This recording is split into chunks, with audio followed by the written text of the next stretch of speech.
Here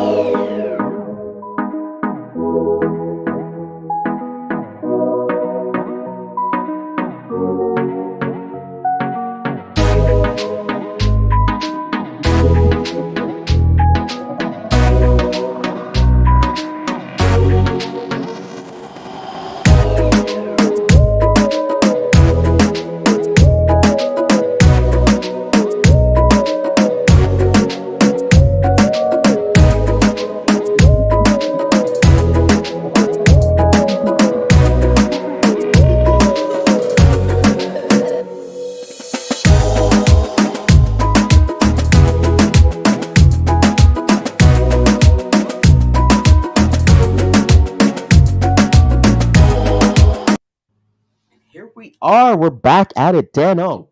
Can you believe it's the last week of June already? Where has the year gone? Where has everything kind of gone, my man? It's amazing to kind of see. We're going through that progression of 2003, getting through our goals, doing this show, doing all these amazing things, and here we are looking at basically half the year's done. Yeah, What do and you the Q2.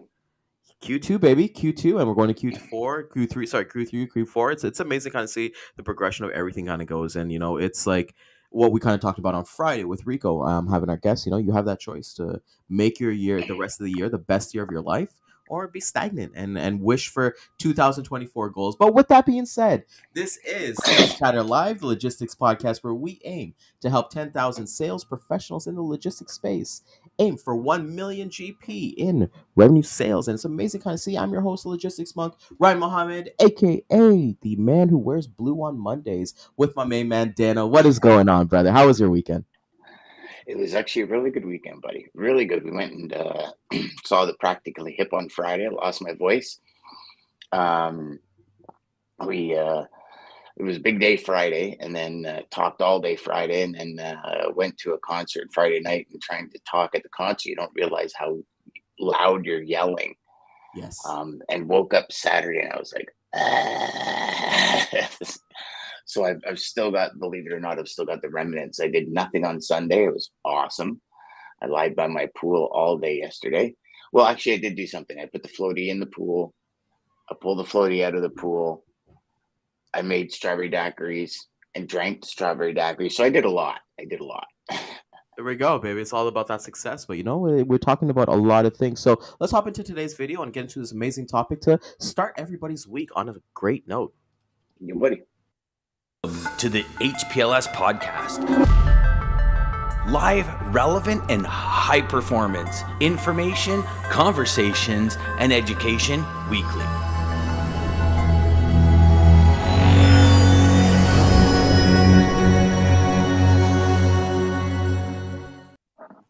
It's a good week this week, buddy. I want to know, man. What are we talking about this week? Give us a little intro into our theme, and let's get right into it, my man. Well, this week is client retention.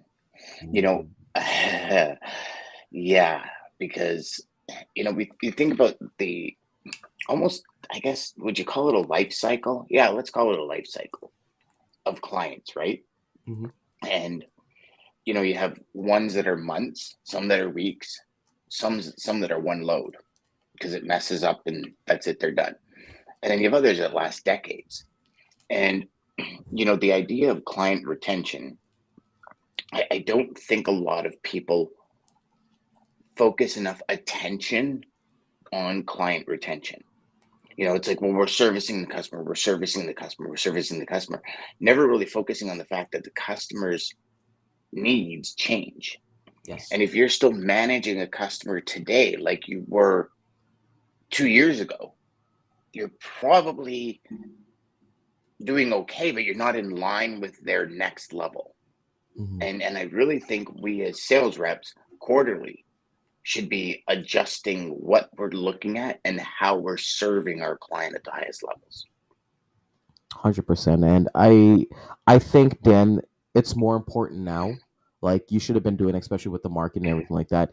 It's so important now to have that client retention focus, because Greg was on here and saying how his phone gets blown up like quite a bit. And a lot of people, when you look at, I highly advise a lot of people, if you're working with a lot of companies, to read and watch like earnings reports every quarter of every company, especially the big companies out there, the Fortune 500 companies, because they're all going to say, you know, we're down in revenue, we're down in everything that's kind of going on. So what are they going to do? Their mandate is to cut costs. So what is Mhm. a shipping manager really gonna override that, you know, just because the service is amazing, you know, or everything is going great, let's not try to rock the boat. But then it's coming up from their boss or it's coming from their customers like, hey, we got to like put the pricing here, especially if you work in retail. And client retention to me, Dan, is it's I can honestly say that I still work with some of the customers that I worked with at the beginning of my career, six Mhm. 7 years ago, and we developed some really cool relationships where it's more like talking with friends. You know, there's not Yeah. like a business aspect, and it's gone beyond. I love that what you said, Dan, about like it's not about 2 years ago, because you know for us it's not last year, 2 years ago it was just a rate. You know, when I would call a Yeah. shipping manager and the way to get there, he's like, hey, what's your rate from A to B? It's just a rate. If it works, then they're ready to play ball. That's where you're talking about quarterly, when it comes to like for me, I look at SOPs when we're now getting set up with a customer. And the SOP, some people think when, and for those who don't know, where if it's your first time hearing about SOP, standard operating procedure. And for me, the biggest mistake I made in my career, Dan, was just only using that for like data. And what I mean data, Dan, was like the receiver's phone number or after hours or certain Mm. people on the team. I didn't put a section in there for goals and objectives. And my Mm. career and my sales kind of like blossomed a little bit more when I kind of put that to them, because what I would do is just we'd fill it out together, and then I'd send that part to them to ask them what their goals and objectives are. You know, you get it from the horse's mouth from there. If they're saying, hey, we need to reduce our carbon footprint by X, or we need to do something, when you accomplish those goals, Dan, it's like the three things that I know you're going to bring up here, so I won't say it myself because I want you to talk about that. But it's like when you get to that third question, it's like, well, I've accomplished all these things already.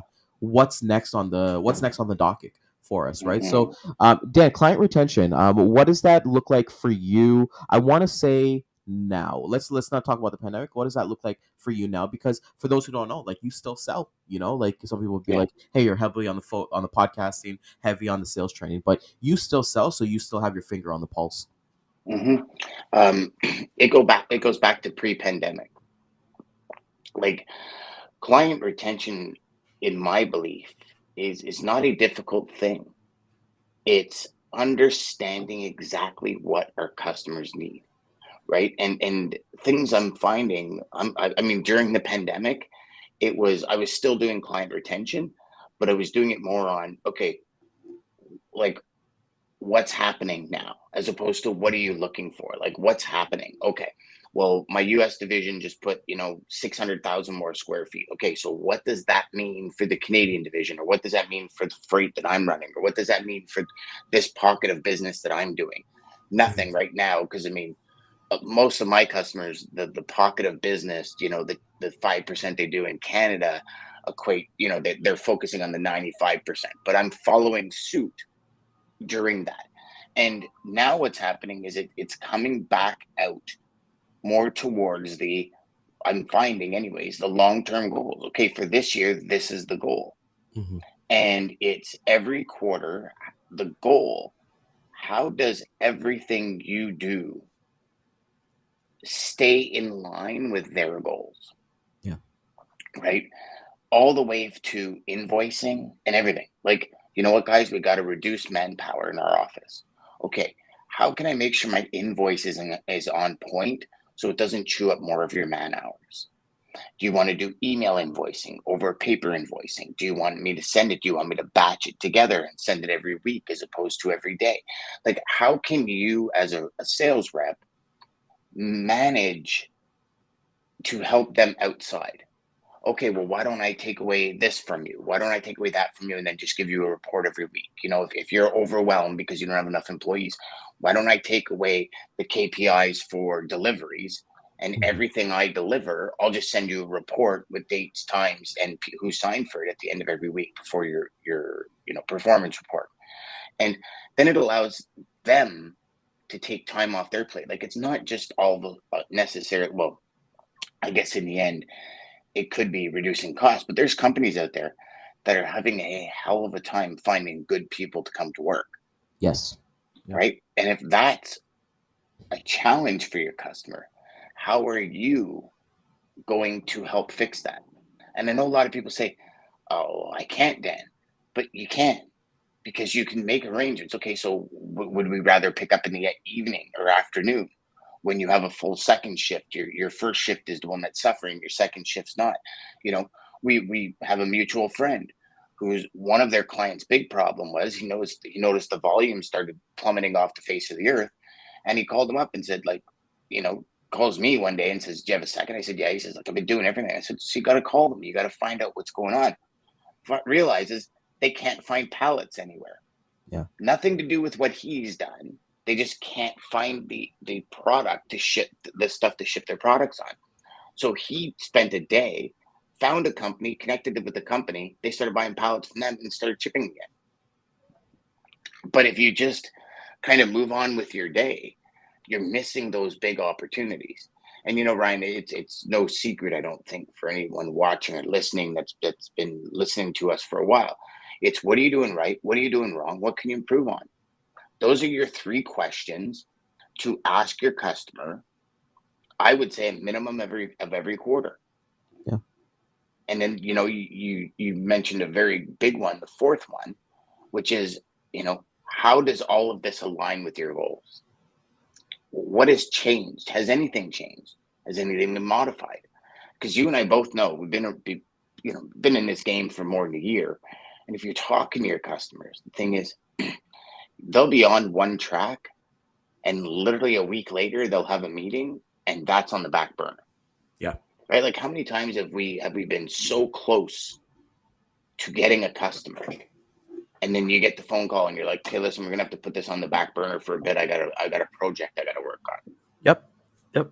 It's I've business. had I've had two instances that happened. Was one was a big 4PL for a company, and we were in their RFP, and that 4PL literally lost the customer during the RFP. Yeah, Literally lost it to another 4PL. And then I had another one where, just recently where, hey, we're going through the RFP. It's a current customer of mine. So we're just going through like the regular things. And we get an email that our contact has left for another company. And I want to talk a little bit about that too. It's just like that's more of like kind of like referrals, but we're seeing that a lot. And you were mentioned earlier before was saying like, finding people to like good people to work. And I feel like we have that power of choice right now. Like if you're burned out, like let's use our friend Greg here for a great example, like at like whatever the previous company, the conversations we've had was always like, I'm so busy, I'm so busy, there's no support. And I made a comment when he was on our last show, was like, you seem much happier, you seem much at peace. And it's just like, sometimes you don't stick at a place that it's not going to work for you as well, and not going to let you go to your talents, because like you said, Dan, you could have all these goals and mandates, and then you hop on a meeting later in the week, and it's just like, no, we're focusing on this more important right now. And it's just like, well, what kind of happened here? So I think with yep, client retention, those three questions that you mentioned, I personally, I don't actually go every quarter, Dan. I actually go every month to figure yeah, out good for what you. is kind of do. What I kind of do, and this is just, I'm sharing my client retention strategy that I do. I'm a commissioned sales rep, full transparency. So at the end of the month, beginning of the new month, I always get like my numbers and like my load counts and all that fun stuff. So what I will do is like, I'll literally copy and paste like the load counts that I've done. I'll put it in here, and then I'll go back my emails, make sure like, hey, we didn't have any issues or what kind of happened. It was just like, here. Greg actually said this on his show too. I know I mentioned him a lot, but he definitely stood out for me, where he was like, hey, I Yeah, just want my stuff, was it claim free and on time. So I lead with yeah, those things in those. So I will send that to the customer saying, hey, we did X amount of loads. Everything came claim free. Even if we had an issue, here's how we resolved it. This is what we did well, and everything like that. And then the last question would be, what are your thoughts? 100% of the time, they'll come back and be like, yep, that's what we see on our end. My follow-up question is, how can we increase that? How can we add another 5 to 10 next month? Get that growth kind of going. Is there something that you're looking at, or a brand new project that you're kind of looking at, that we can kind of take a look at? And Dan, one thing that you said that I think is like so important for everybody, whether you're new or you're seasoned in this industry, you said be a part of their supply chain.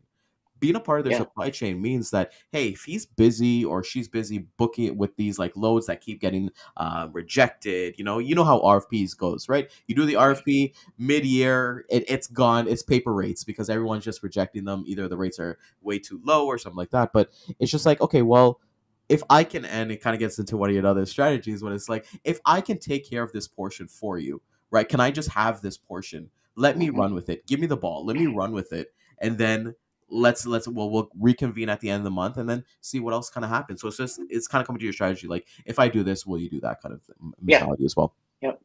Yeah. Ryan, I mean, I love it. It's your client retention strategy by listing the loads, sharing some of the challenges, but more importantly, how you resolve them. Claims free on time. They know all that. Yep. And by you reiterating it, I think it is a huge bonus, because even though they know, because they haven't had to deal with a claim with you, it's like everything gets mished into this pot, right? And you just pulled yourself out of the pot and you're sitting on top of it now at the end of every month. And I think that's a great idea. It takes a little bit of effort and energy, but that effort and energy goes a long way. And as long as, like, here's the thing, every one of our customers is being called multiple times a day. Yep. Right? It's how you got in. Yep. So for us as sales reps to think for 1 second that our customers not being offered something really shiny and amazing is ludicrous. And think about, and here's one thing that a lot of sales reps never do after they close the account, is how did you get that account? Like, what did you do? Yeah. And if you literally had cheaper rates to get that account, regardless of what anyone in that company tells you, their actions speak louder than words. Yes. So it's only a matter of time before somebody comes in with better rates and you lose something. Yep. But if it took you a while, it took you a relationship, you made promises, you offered up value in a way that they didn't have with anyone else. And the variables are astronomical, so I wouldn't be able to get into them. But it's like, if you did not get in from a dollars and cents standpoint, what did you do to get in? Yep. That's the big thing they need. But they needed it when you got in. If you're 3, 4, 5 months, a year in, and you haven't had the conversation of what's that next level, where do you need to get to, and how can I help, then you're actually going backwards. And it's only a matter of time, because somebody else is going to call and offer that value add up. And without even knowing it, they're going to be like, yeah, that's great. Let's do that. Yes. Yeah. Let's try it. Because Some new it's like you haven't technology. grown. Yeah, something Some, like some whatever new it shiny is. toy, right? Some new shiny toy. It's Yes. just like with all of us, right? The new iPhone comes out, like, you put the iPhone that you got last year to the side, and I think, Dan, that is so important in terms of what you're saying right now, because gone are the days where you can say, hey, I'm 24/7. We believe in relationships, all that stuff. Like, those, I'm a nice guy or a nice person to work with. Those things are just like those are things that should come with it anyways, right? And I laugh at those kind of conversations. And Dan, when you talk about being a little bit better, because like our customers are getting called every single day, I make it a point, Dan, to actually go after customers that really no one has ever heard about before. And that's where kind of like my niche is. But then again, even in my conversations, they'll be like, hey, Joe Blow called me from this, and I'm like, how the heck did they find you? Because I went through a rabbit hole to kind of find you, maybe like a couple Reddit posts like down in the thing, and I was like, hey, let me search this. Like, these are companies that are not even on Google, and I think it's just really important. I want to share a quick story that was imperative to me with client retention.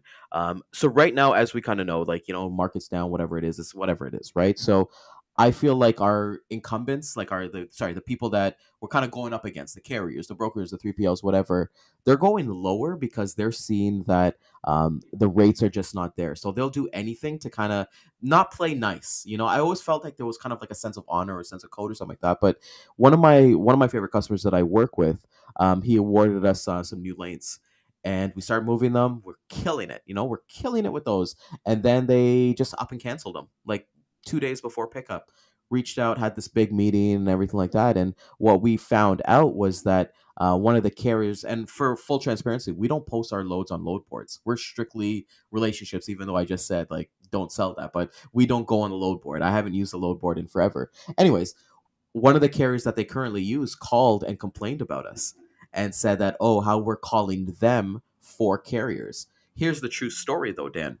Somebody from our other office 2 months ago, Dan, called on a carrier reference for a load. So carrier reference, right? They listed them as a carrier reference for another carrier. They call that same carrier used that as a weapon against us. Two Mm, completely different circumstances. And I know with the whole submarine, I got to make a submarine joke here, but I'm like, when they go low, I'm gonna go submarine low, But with that being said, it was just like really important to me to be. That was the first time in my career, Dan, in my 6 years, where like, okay, these people are really, they might be mm, struggling. They could be asset. They're probably having like assets like sit there and losing to like amazing people like myself. No, not amazing. Sorry, I don't want to get ego. Losing to incumbents like myself, but it's just really important to understand that, for me, I took that as a lesson. Like we always kind of say, whatever happens in life, it is a lesson. But I was like, I was really disturbed by that.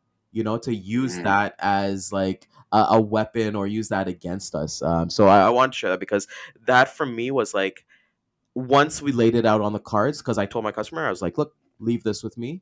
I'll get to the bottom of this. I called the other rep from our company. He gave me everything, and I provided all the facts. I was like, here's what it is. Here's his number. Here's everything. I have nothing to lose. I'm not lying about this. Here's go. If you want to find out, you find out. If anything, the integrity that I built my business on is not going to be crumbled by somebody else's thoughts or something like that. I've built this myself. So their credibility went down. We got back the loads, we got back the lanes. We're killing it with that. But it just goes to show you, like in this market, play fair. You don't need to actually go lower. Just step your game up. And that's what I'm a Mm. big believer in.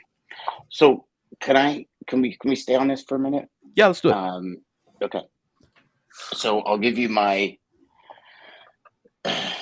my full transparency opinion. Number one, that carrier wasn't doing their job, which is why you got the lanes.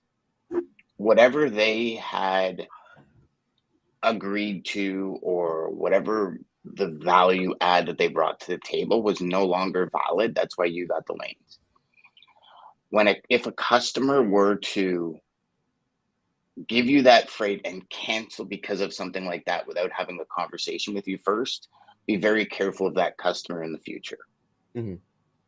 I love what you did. You provided them the facts. You were like, I got nothing to lose here. This is the reality. I have integrity. Hopefully that will buy you a conversation in the future. But the two major things that I hear from that story is one, no conversation, just all of a sudden, loads are gone. Yeah. Why? Like, hold on here. What, like, even if somebody came and called me and said, blah, blah, blah, blah about Ryan, I'd be like, okay, thank you. Hey, Ryan, I just got this call. Can you investigate? I don't want any hassle, because here's the thing. They don't want hassles in their network. They have enough shit to deal with every day. Traffic managers don't want additional hassles of people saying, why are you calling them when I have the trucks? I'm in your data, like I'm working with you. Just give me the loads. Yes, that makes sense. Okay. Yeah. But just yeah, I hear kind of two Yeah. major red flags. And here's the thing. Instead of that company that lost the business, instead of calling and saying, okay, so obviously we're not providing the value we thought we were because we're losing lanes. So what is it? Like, why did we lose the freight? What are we missing? How can we improve? Right? Yep. Those comes back to those three questions. You got the business because you were offering something that they weren't. What was that? Because that's transferable down the road. Yep. So these are things that you as a sales rep should really be asking. I hope that other supplier learned a lesson, because again, like Ryan, I think we've all been there. Yeah. You deal with a customer, a year down the road, you're still dealing with the customer. 2 years down the road, you're still dealing with the customer. And you're like, well, we're friends, we're buddies, we're this and that. That doesn't matter. Because when it comes down to it, if their job is not, their KPIs, their mandates are not being met, then things are going to happen. They're going to leave. They're not going to be happy. They're going to start getting, you know what I mean? There's all sorts of things that can happen. And I found whenever I've lost customers, it's because I didn't keep up on what they were needing and how and why they were needing. Yeah. Yep.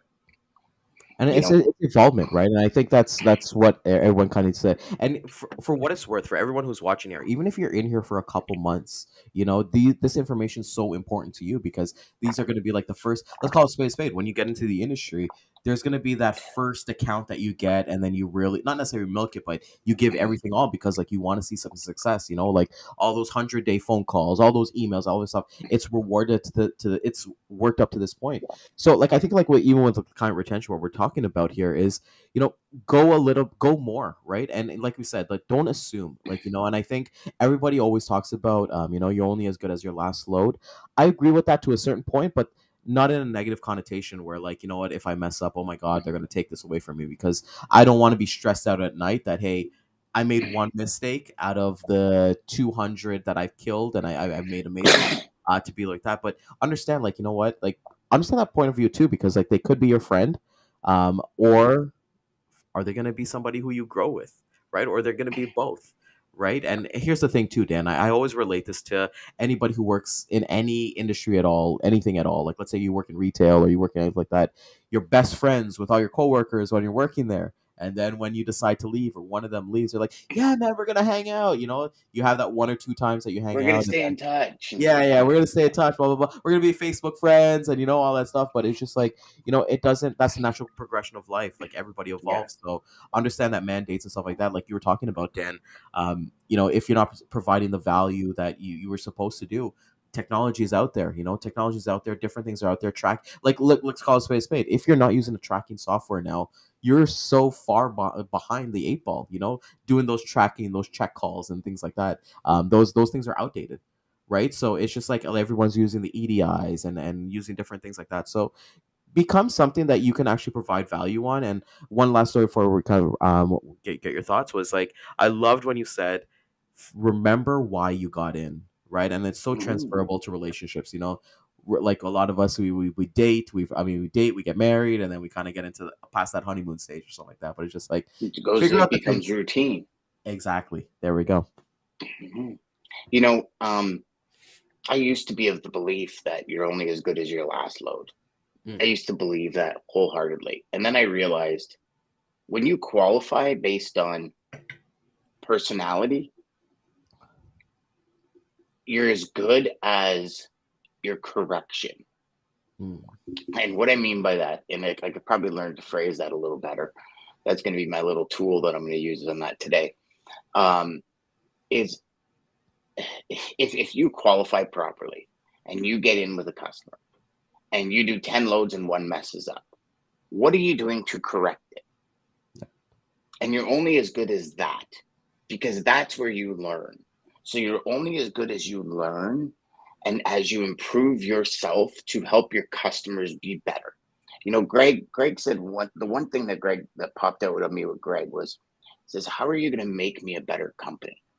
And Ryan, I've been thinking about that friggin' question. I'm like, wow. Because I think now more than ever, and please, everyone watching and listening, share your thoughts. But now more than ever, companies know that logistics is a very important part of their business. Yep. And if anything the pandemic taught us, it's given companies, sorry, let me rephrase it. It's raised the necessity of having a fully hardwired, running perfectly logistics side of the company. And they've realized, in my opinion, finally, some shippers might be like, well, I knew this a long time ago. Majority of them didn't. Shipping was a needed devil.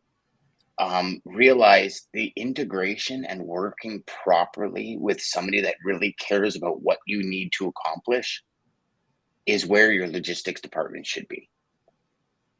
And going through the ups and downs, the peaks and valleys together, as long as everyone stays, and this is the big takeaway for me anyways when it comes to client retention, as long as everyone stays focused on the goals. Yes. What are the goals? Zig Ziglar said it best. You help enough people get what they want, you're always going to get what you want. Yep. And as a sales rep, don't focus on your commission goals. They will come. Focus on your customers' goals. And when you do that, you will retain clients for a very long time, and you will make bank. Yep. Because people that solve problems get paid well. Oh, 100%. And, just to piggyback off of that before we wrap today's show, it's just like, even Hermosi says that too, you serve people. Serve people. Don't he never mentions anything about kind of going from there. And I think, one thing to add to your point that you're talking about, like logistics managers, companies understand supply chain is important. Another thing too, for everybody who's watching out there, customers are realizing that it takes more than people just to book trucks. Like I've had many customers say to me, like, hey, if I wanted somebody just to book trucks off a load board, I can do that myself, or I can hire somebody and let them do that. So be a value from there. And I think that's going to be so important. I think this week is going to be so cool. You know what? As you're talking, Dan, I think like I would love, love, love to have a conversation about, like carrier relationship, carrier retention as well. We're talking about client retention. Maybe that's another theme, or maybe we try to fill that in this week. It's just like, hey, you We'll got do your that top Wednesday. carriers in this place. There we go. And we'll definitely hear that from there. So, well, tomorrow we've got Joe Lynch coming in. So we're going to talk a little about carrier, broker, all that kind of stuff, because carrier relationships are key, right? I mean, if you can bring your carrier to sit down with your customer and everybody's happy, and I mean, that's the best. We got Joe Lynch tomorrow. We got Diener on Wednesday. We got, big week this week. Big week. Can't wait, my man. It's going to be awesome. And, this is Sales Chatter Live, where we aim to give everybody the value and the tools and the skills that they need to. So if you found value in this, which I know you did, please share, like, comment, subscribe, share this with a friend, share this with a neighbor, share this with your customers. I would love for you to share this with your customers and have that genuine conversation, because we all know that, you serve them and they're going to serve you as well. So, and as well, share this with the Amazon driver who's bringing you, I don't know if they're delayed because you placed your order for just 2 choices. It is Your Life by Rico Rukoski, and we'll get to go from there. We will hit the replay. I don't think we hit replays anymore, so we'll get that one out there. But Dano, tell everybody about That's my Amazon. bad, though, brother. That's my bad. I haven't been putting replays on. Hopefully, when producer, our best producer on the planet, Ryan, gets back next week, we'll do that. But Ryan, you said something there, and I'm sorry to interrupt you because I know you're in a role with your closing here. Every sales rep, send this to every one of your customers and say, listen, I heard this morning. Can we have a conversation? I want to make sure, and listen to me carefully here, I want to make sure I'm providing you the best possible value in the market. This podcast really got me thinking. And send it to every customer. Boom.